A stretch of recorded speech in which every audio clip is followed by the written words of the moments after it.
But whatever it is that's wrong, it's organized. And it's not getting any better, it's getting worse.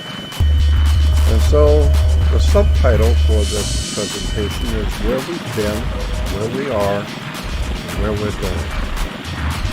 There is a missing dimension in world affairs. What it shows you. What that is. The word fascism. Go to the World Book Encyclopedia and look up fascism. The word is fascism. World Book Encyclopedia. And look up the word fascism. You will see that under the life of the fascist starts off with the political life in most cases. Fascists have come to power after the nation has suffered an economic collapse, a military defeat, or some other disaster. Like God, that's us in America. Economic collapse, military defeat, some other disaster. The fascists win mass support by people promising to revive the economy and restore national pride. They may also appeal to the fear of communism or the hatred of Jews or other minorities. In time, fascists may gain control of the government through peaceful election or by force. After the fascist party takes power, its members replace men and women in the executive, judicial, and legislative branches of government. And in most cases, one individual, usually a dictator, with great popular appeal, becomes the leader of the government. Fascists permit no other political parties, no opposition to their policies. The fascist desire for national growth leads to an increase in military spirit and the buildup of the armed forces. After the military forces become strong enough, they may invade and occupy other countries. Sound familiar? These organizations, which consist of both workers and employees, are called corporations. Fascism is corporatism. We call it corporate fascism. In reality, these corporations are controlled by government. The fascist country is sometimes referred to as the corporate state. And personal liberty, your freedoms and liberty, is severely limited under a fascist government. The government also controls the newspapers, radio, other means of communication in the country. It issues propaganda to promote its policies. It practices strict censorship to silence all opposing views. So much for fascism. The symbol for fascism is a bundle of sticks, a bundle of rods with a hatchet head. Look up the word in the dictionary, encyclopedias, or on the web, and learn more about this symbol called the fasces, F-A-S-C-E-S, a bundle of sticks with a hatchet head. Here in one dictionary it says fasces, a bundle of rods containing an axe with the blade projecting, worn and drawn before Roman magistrates as an emblem of official power. The fasces was a Roman symbol for political power, Caesar. And the reason why it's a bundle of sticks, because you can break one stick easy, but if you put a bunch of sticks together, it becomes what George Bush calls a coalition. I like that term, a coalition of nations, a coalition of armies. It's not just one army. We have many good people fighting with us. It's a coalition, or a group of sticks. So here's the coalition of a group of sticks with the hatchet head. We see that symbol on ancient coins.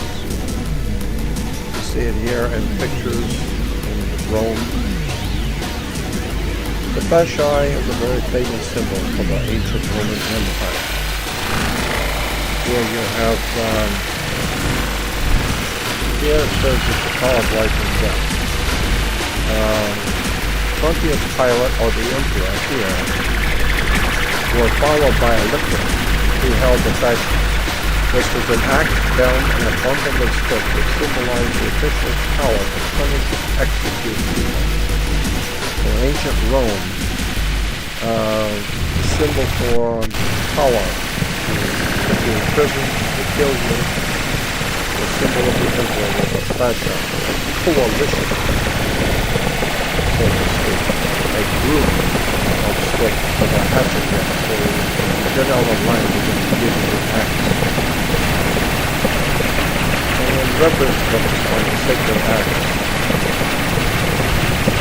we have sacred axe, the fashion on the coin.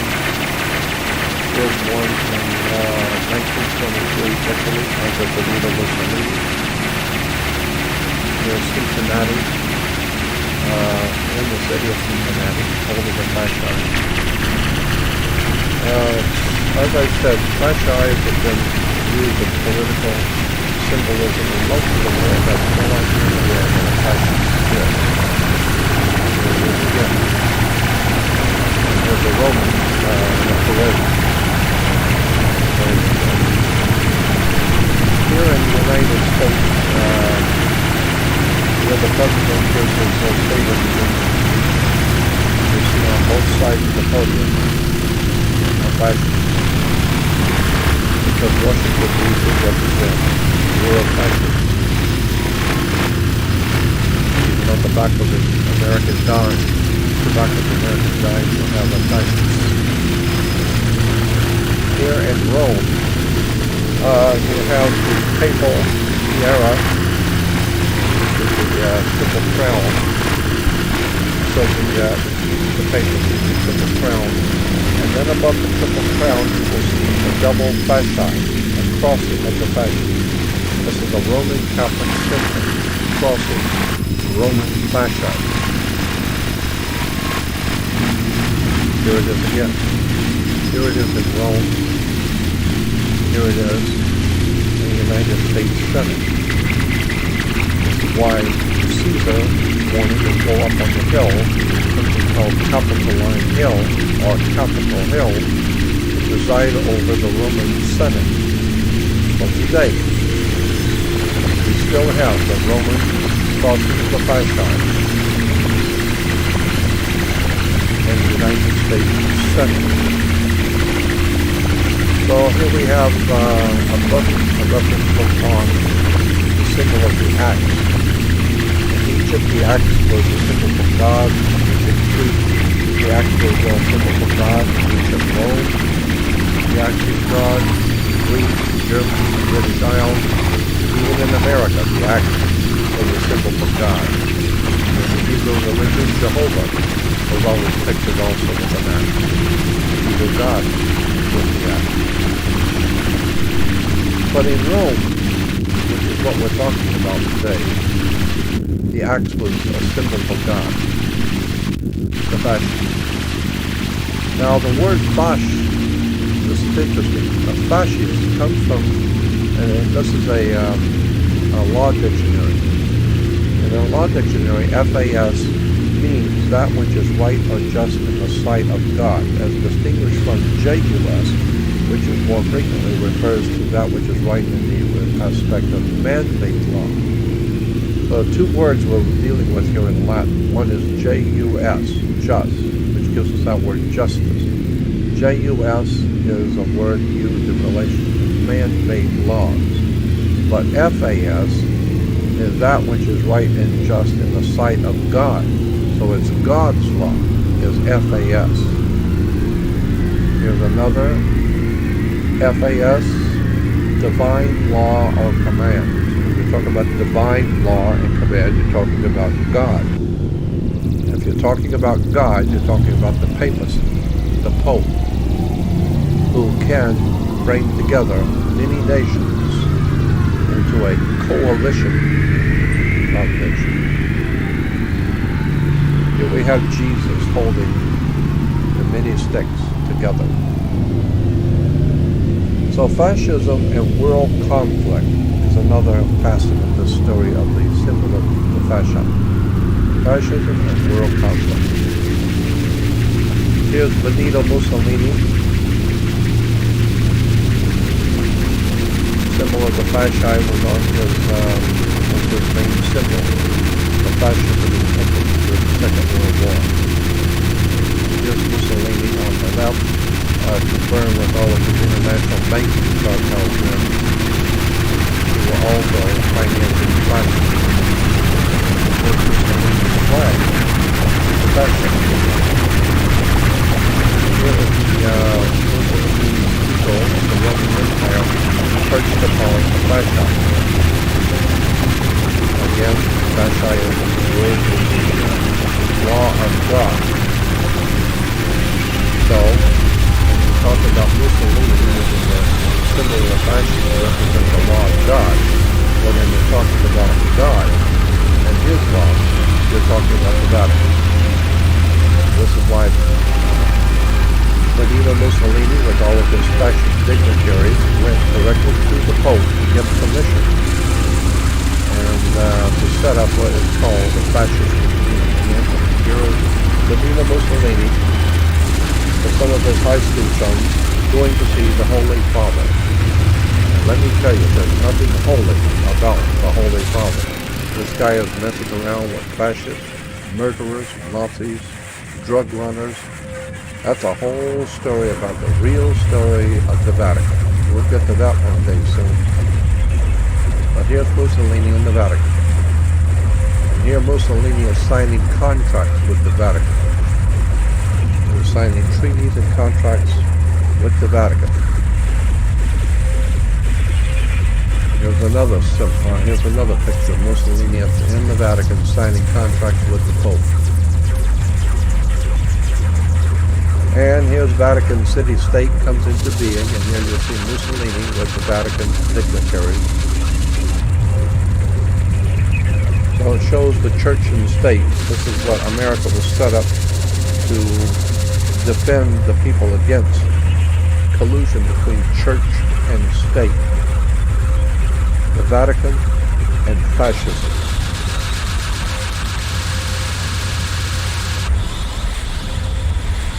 You see pictures of the Pope with Mussolini.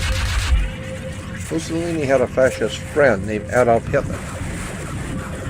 Hitler was also a fascist. But his form of fascism we call National Socialism or Nazism. And the two of these, Beavis and Butthead, both fascists, both murderers, and both crawling on their knees to their master in Rome. Here's Hitler and Mussolini, two fascists during World War II that brought about World War. You'll see the fasci and the swastika for Hitler and Mussolini. You see the stamp with both the fasci on one side and the Hitler swastika on the other. So just as Mussolini had to kiss up to the boss of all bosses in Rome, Mussolini had to go to Rome, as I said, to sign contracts to allow him to become a fascist, bloodletting dictator under the auspices of the Roman Catholic Church. So Hitler and his Nazis had to do the same thing. So they had to go sign contracts with the old mob boss in Rome. Well, there are many, many pictures of Hitler in the Vatican at the time, signing contracts with the Vatican. So the Vatican was always the presiding overseer over fascism, Nazism, wars, bloodshed, drug running, plundering, raping, and killing throughout the whole world. If you want to know what's going on the earth, you better check out the Vatican, because that's where it all goes back to. Even Hitler and Mussolini had to first of all pay tribute to the Holy Father, the Grand Master of all evil on the earth. Here's a concordat contract between the Vatican and the Nazis, right in the Vatican. There's Cardinal Pacelli, who later on, shortly after this, became Pope Pius XII. You'll see in the Vatican, Nazi officials in the Vatican having tea and crumpets with the most murderous, violent, bloodletting establishment on the face of the earth. Here's Goebbels, propaganda minister for Adolf Hitler, with the German cardinal at the Vatican. So the Holy Roman Empire, when we hear that name, Holy Roman Empire, when Hitler spoke of the Third Reich, he means the Third Empire. He was speaking about the restoration of the Holy Roman Catholic Empire of Europe. There you'll see the papal mitre with the swastika, the Vatican. There's pictures coming out of magazines in 1934 of Catholic priests carrying the cross of Hitler, the swastika cross. Here is Hitler and the papal nuncio at their big celebrations. Hitler always had all the top Catholic dignitaries there, shaking hands and supporting him. Here he is in the Vatican. And here's a papal nuncio coming from meeting with Adolf Hitler.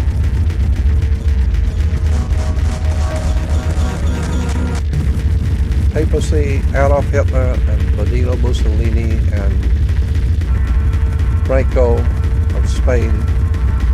So if you want to know something about World War II, World War I, and World War II, you need to go back to the Vatican, because that's where it all started, where the boss of all bosses lives. There's Hitler coming out of church in deep prayer. I always send pictures of the church. It looks good. People love it.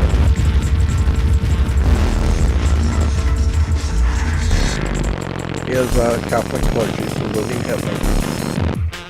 Catholic priests saluting Adolf Hitler. This is a lot of history that the people of America don't know. The Catholic Church was a Nazi organization from day one. They financed Adolf Hitler, and they promoted and protected the Nazis.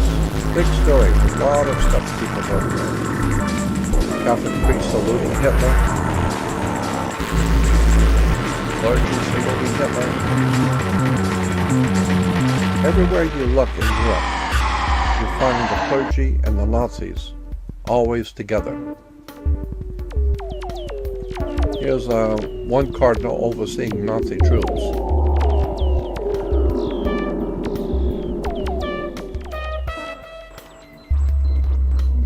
Nazis and Catholic nuns, Catholics giving us the Hitler Nazi salute, straight arm salute, cardinals standing on the podium with all of the Gestapo. People do not realize the Catholic Church is one of the most desperately evil empires on the face of the earth. And behind Nazism, fascism, all of the destructive wars, violence, it's a hidden dimension in world affairs. And of course we also have been shaking hands with Hitler.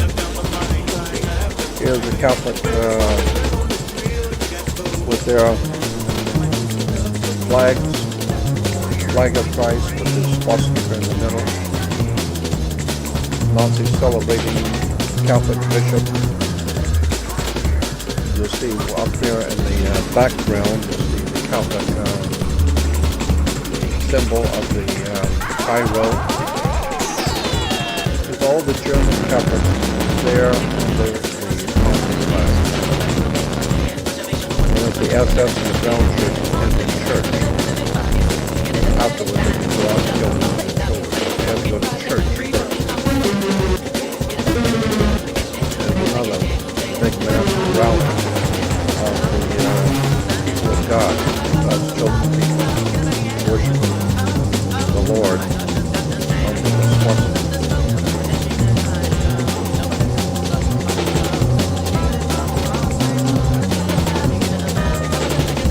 It's actually very disgusting once you start seeing how the church, the Catholic Church, and the Protestant Church, both, were heavily involved in the support, direction, of Adolf Hitler, Mussolini. We're always there to support them.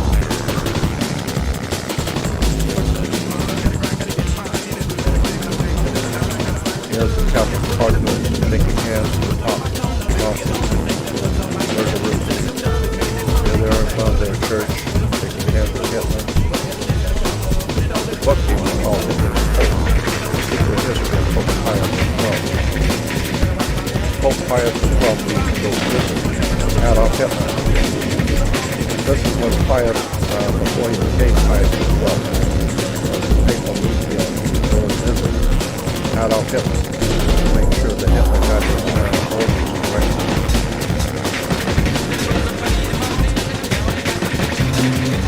As I said, Nazis in church, big on the church, on the cross.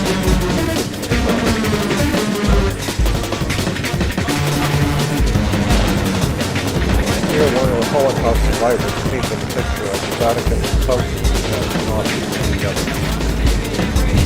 Also, General Franco in Spain had the bow and history of General Franco in Spain with all of his fascist murderers going to the Vatican, kneeling and bowing down and kissing the Pope. To tell you something about the Vatican and all the murderers, bloodletting murderers of the world, gang leaders of the world, they all go and pay respect to the Holy Father. Then they can go out and murder and kill.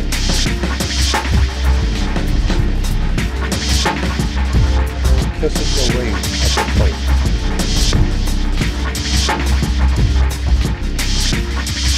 Jesuit priest taking up arms against the government. Back to Mussolini and the Vatican Euro fascism. Mussolini, Vatican fascism, Vatican meeting with the Pope. And here is Mussolini on the right, and the clergy, Heil Hitler. Here's Mussolini visiting the nuns. So, as I said, there's so many pictures showing the connection between the Nazis, the fascists, and the Vatican. Vatican priests are always, in every case, always in the middle of all wars, supporting and promoting tyranny, totalitarian dictatorship, murder, violence. There's just hundreds and hundreds of pictures, of which we only have a few here. There's another Vatican Nazi group called Ustashi. This is from Croatia.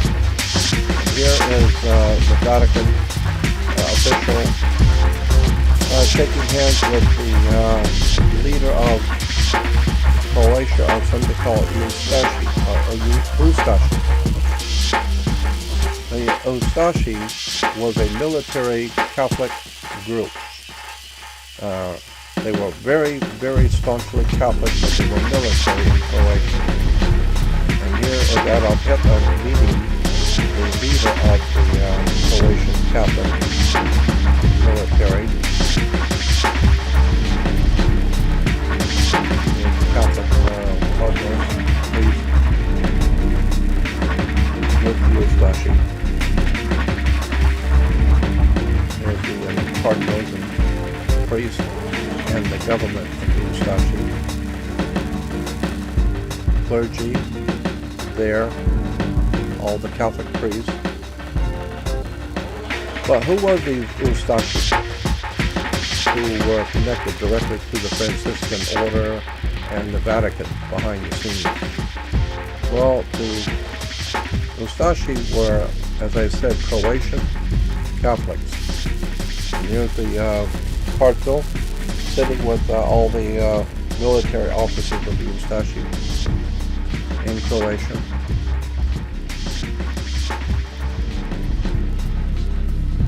Here they are in the Vatican, meeting with the Pope. And just keep in mind, these guys here meeting with the Pope in the Vatican, Ustashi, Croatian, Catholic, Vatican. There was something called the Vatican rat line. We'll get into that another time. The Vatican rat line was set up by the papacy, by the Vatican, so that when the Second World War was over, the Vatican wanted to get all of their top people, all the top Nazis and fascists out of Europe, so they didn't get killed and put in prison. So the Vatican set up something called the Vatican rat line, in which the Vatican gave safe passage, money, false passports, false identification to all the top Nazis to get them out of Europe quickly before the Allies and the Russians got into Germany. So go look up, go do some homework and research on the word Vatican rat line. That's a very interesting subject. Adolf Eichmann was gotten out of Germany by the Adolf Eichmann, Klaus Barbie, Joseph Mengele. All of these guys were all protected by the Vatican through something called the Vatican rat line. Anyway, the Serbian people were encouraged to show respect and love for the Vatican's Holy Father by converting to Catholicism. So the church wanted the Serbian people, to those who were not Catholic, to convert to Catholicism, and therefore the whole country would be Catholic. And here's the forced conversion of Serbians to Catholicism. They had to bow on their knees and agree to become Catholics. Blessing of the new Catholics that have agreed to become Catholics. Because if you didn't convert, this is what you got. Pictures of Eustachi cutting the heads off of people while they're still alive. They take saws and cut your head off. And then they will walk around showing the head that they just cut off. It's incredible, the kind of violence and mentally deranged murder that these Eustachi, that the Pope blessed them so they could cut people's heads off, chop their heads off. Even in the church, we see such grotesque stuff. Here, this guy's going to cut the other guy's throat, and they're holding a plate beneath it so they can take the blood and use it in a ritual. Here, Eustachi is beating non-Catholics in the street, killing them, leading them up to the pits, throwing them in, and murdering them. Then putting them into a hole and killing them. Anybody who didn't worship the Holy Father and love the Lord Jesus Christ and go to and love the Holy Father in the Vatican, get your head cut off with a saw of murder. No wonder the Catholic Church has become so great and holy all over the earth, because in Europe, if you didn't join the Catholic Church, you're dead. Kind of reminds me of the Vatican Inquisition that most people have all forgotten about also. But that's something you don't need to forget about. You better learn about the Inquisitions of the Vatican. This happened during the Middle Ages, early Middle Ages, where they would torture people who were not Catholics. And if you weren't a Catholic and you didn't want to join the Catholic Church and worship the Holy Father and worship the Lord, then they would torture you, put you to death. This is the Catholic Church's real history. This is where this stuff really comes from. Hanging people up and down on the ceiling, tying people up.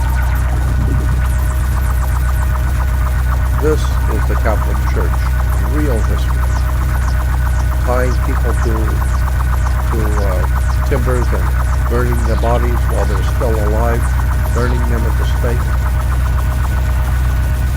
Waterboarding, where we get the waterboarding, is from the Catholic Church. That was a favorite in Rome, was to waterboard people, pour water down your throat so that you couldn't breathe, and torturing your body at the same time to make you agree that you love the Lord Jesus and you will turn and be a Catholic. because if you don't, God help you. So the Catholic Church is replete with history of burning people, torturing people,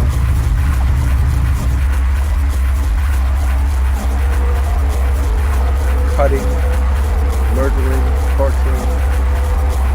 And one picture shows a guy with a baby, killing a baby by bouncing his head off of a stone, hanging people, and then burning the bodies, nailing people and cutting into their knees with saws,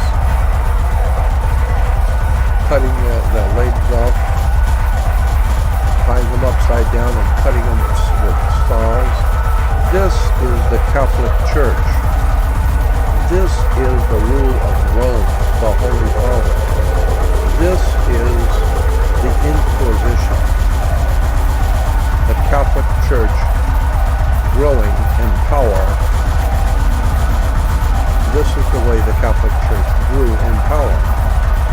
They tortured people until they either confessed or joined the Catholic Church. This is the history of fascism, Nazism, totalitarian fascism, and behind it all is the church. Now back to the symbol of fascism and what this means to you and your family today. FAS is God's law, FAS, F-A-S, divine law of command. For over 2,700 years, Rome has dominated Europe. And through Europe, Rome has dominated the entire world. Think about that. For almost 2,700 years, the Roman Empire has dominated Europe, and Europe has dominated the world. So for the last 1,685 years, the popes in the Vatican have been the boss of all bosses, both secular and spiritual, in Europe. So all who rule today in Europe and America by divine right do so through the Holy Father in Rome as a representative of God on earth. This is why today American political leaders such as Condoleezza Rice and Nancy Pelosi and the President Bush, as Americans, as representatives of a free people, as Americans, they bow and kiss the ring of a foreign dictator. Does this tell you something about where America is and where it's going? Nancy Pelosi bowing to kiss the ring of a foreign dignitary. That should tell you something about the Bush regime and Condoleezza Rice with her Chessy cat grin. All of these people are traitors. Here you will see in Europe the king and queen holding the earth, dominated by the cross. So here's how this fascist Roman Vatican plays out in the world today. We start off very simply. This is a very quick concept. We start off with the fact that God is in heaven and He alone owns the earth and the universe. So God owns the heavens and the universe, and He also owns the earth. And you'll see the earth in His hand with the cross. And one day God had a son. His son's name was Jesus. God's son was named Jesus, and one day, of course, Jesus grew up and became a man. Later, God's son became King of Kings and Lord of Lords. He's now the King over the earth and over the heavens. Why? Because God the Father created and owns the earth, so He holds the earth in His hands, so to speak. So here's God in heaven holding the earth in His hands. And you'll see the cross dominates the earth. This is why today in Europe you will find rulers with their symbol of the earth and the cross that dominates. And directly from God in heaven. So now God's Son, Jesus, has been given the right to own and rule the earth and all life on it. God, His Father, for God, His Father, So Jesus has the right to rule the earth any way he chooses. So the earth belongs to Jesus now, because God the Father has given it to him. It's his earth and it belongs to him alone. So in fact, he is the sovereign over the whole earth. He is a good and kind sovereign, but a sovereign nonetheless. So Jesus owns the whole earth. And it follows that the first responsibility of the sovereign is to lay down the laws for us, his earthly subjects. So therefore, we now have something called God's law, that we have to obey God's law. Those laws would be binding on all people of the earth because those laws are in fact God's laws. Moses gives us God's law. But since God's Son, Jesus, is living with his Father in heaven, Jesus is now up in heaven with his Father. So someone has to be appointed by God to stand in for and represent the sovereign of the earth, Jesus, and administer his laws and world government for the people of the earth. So therefore, Jesus is now in heaven, but he is the sovereign over the earth. He's the Prince of Peace. And therefore, the papacy is in position now, representing God. The Pope represents God to be the powers behind the throne. So the papacy and the clergy are always the advisors of kings for Jesus. Since Jesus is not here, the papacy will advise the kings on what correct thing to do.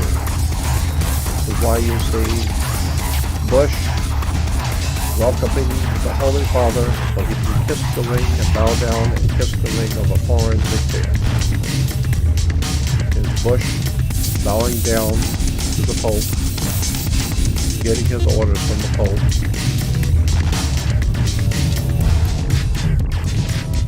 It's actually frightening when you know who these people are and how this stuff really works. If you don't understand how church and government and commerce work, then you're not going to see anything in this. But if you begin to look at this thing, you begin to see there is no division between church and state. The Vatican, the papacy, the Holy Father sits right in the Oval Office. Here Bush goes to visit the Pope in his office.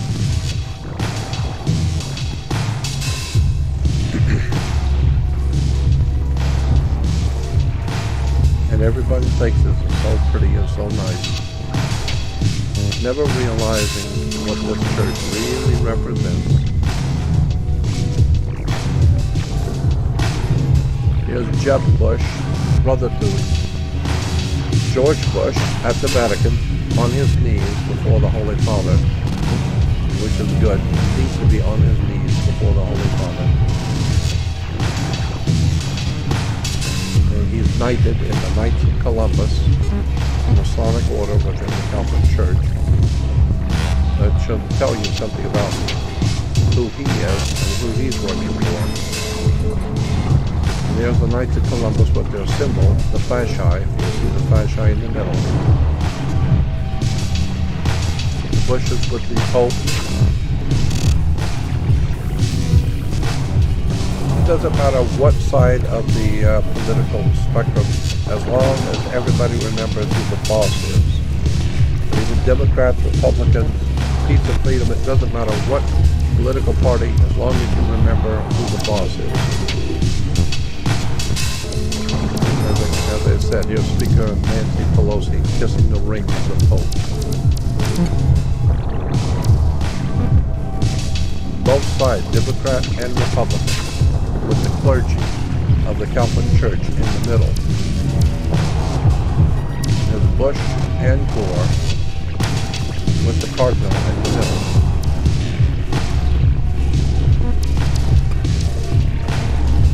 Kennedy and Nixon, Catholic clergy in the middle. Obama with the clergy. Yeah, McCain on one side, Obama on the other, and their master in the middle. And everyone's enjoying themselves And nobody seems to realize what's really going on here.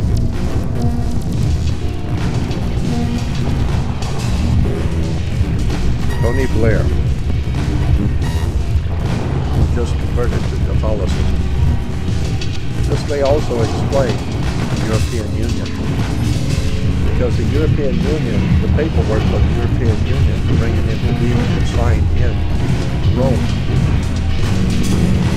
It was signed before a statue of the Pope. So the EU, the European Union, is a Roman Catholic idea signed in Rome under the statue of the Pope. That should tell you something about the EU. Pope. And we don't want to forget the Vatican Knights of Malta who helped the Pope make all this stuff human carnage possible. So I'll put a few words about the Knights of Malta, the Masonic order in the Catholic Church. It's a military order. It's a sovereign military order of Knights of Malta, the Catholic Masonic order. Here's the symbol for the Masonic order of Knights of Malta, the Maltese cross. Maltese cross is born in British wear, the Catholic cross of Malta. The Queen Mum wears the Knights of Malta Catholic cross. That doesn't her cross. Here's Kaiser Wilhelm in the 20s wearing the Knights of Malta, the Knights of Malta cross. The Germans, the Prussians, all of them wore the Knights of Malta cross, including Reinhard Gehlen. That's a whole story in itself, Reinhard Gehlen, who helped found what we call the CIA, which was founded by Knights of Malta, Dulles and Reinhard Gehlen, a bunch of Knights of Malta Catholic Nazis founded what we call today the CIA. That's another whole story. Here's Reinhard Gehlen, Knights of Malta. The Knights of Malta cross again with the Hitler swastika in the middle.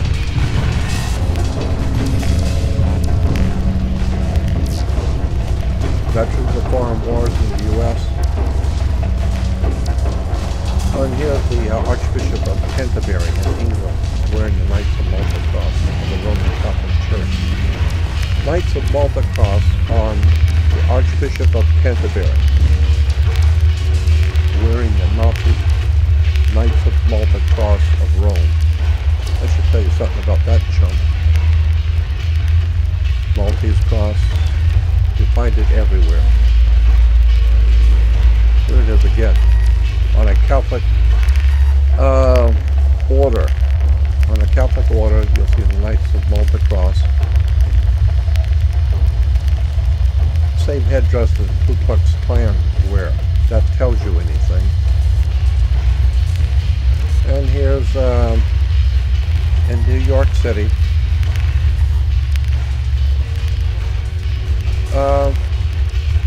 The guy who would be president of the United States is also a cross-dresser.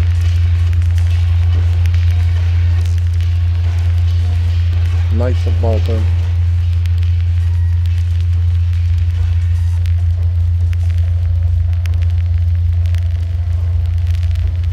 Watches.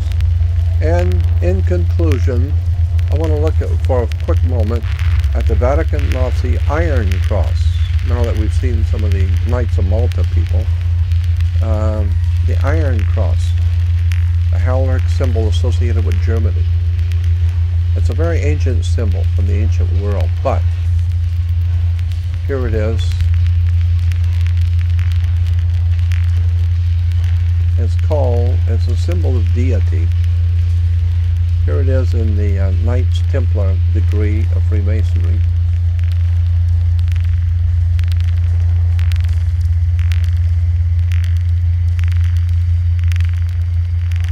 The Order of the Knights of Templar with the German cross, or what we call the German Iron Cross.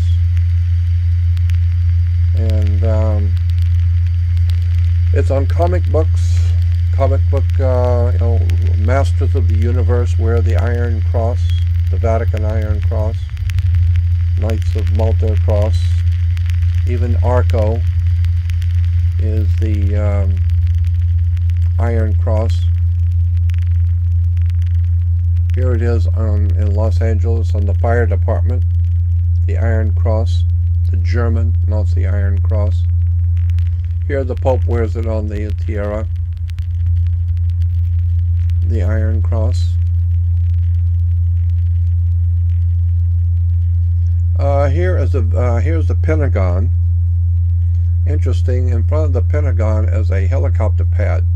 The helicopter pad was an Iron Cross, Catholic Vatican Nazi Iron Cross, as a landing pad at the Pentagon. I don't know what that tells you about the Pentagon.